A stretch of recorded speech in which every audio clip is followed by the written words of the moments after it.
There are all kinds of different ploys and tricks you can use at the poker table. This trick I'm going to share with you is best suited for no-limit hold'em tournaments. It's a pretty specific situation, so first, let me set the stage for you. You're in a no-limit hold'em tournament, and you're sitting on a pretty short stack in relation to the other players. The blinds are now 200, 400 with a 50 ante, and you have 3,200 in chips left. Everyone folds to the button who's sitting on a huge stack of 82,000, and he raises the pot to 1,200.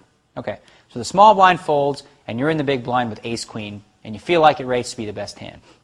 The dilemma you now face is, A, go all in right now and raise your last 2,000, or B, just call the bet and see what hits the flop first.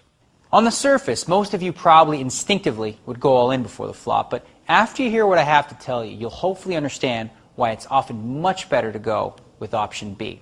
Here's why. Now, you presume that the button is on a steal raise, but since he has so many chips, he's likely to call your $2,000 re-raise with virtually any two cards. Now, if he does call the raise with a hand like King 10, it's not all that bad, but it's not all that great either.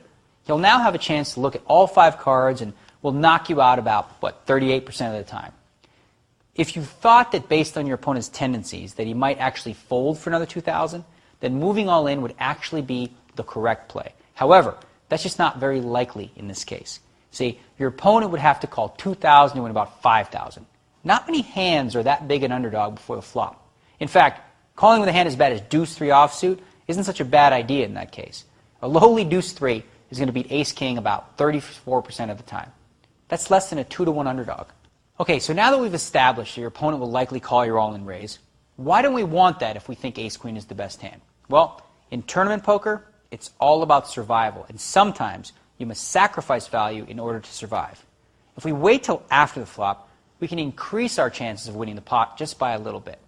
This play is known as the stop-and-go play.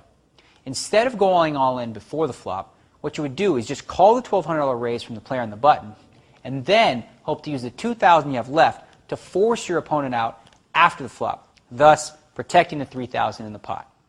When you make your call before the flop, you must be committed to moving the rest of your chips all in, pretty much regardless of the flop. The only time you might want to divert from that plan is if you flop a strong hand, say, you flop a straight or something. Otherwise, if the flop comes 9-6-4, 8-3-3, or even King 7 deuce, you should bet your last 2,000 in the hopes that your opponent's going to fold. Who knows? You may even be able to bluff your opponent as well. If, for example, the flop comes Jack 10-9 and your opponent has a pair of 4s, he'll probably just give up right there. If, as we mentioned in a previous example, your opponent had King 10 and the flop comes 9-6-4, your $2,000 bet may very well force your opponent to fold here too.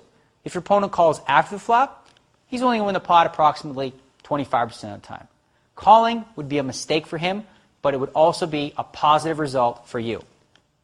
By using the stop-and-go play, you not only increase your chances of survival, but you can force your opponent into a mistake if he calls. If you were to go all in before the flop, well, your opponent would be absolutely correct in calling with King 10. But after the flop, by using the stop-and-go play, he would be making an error if he called.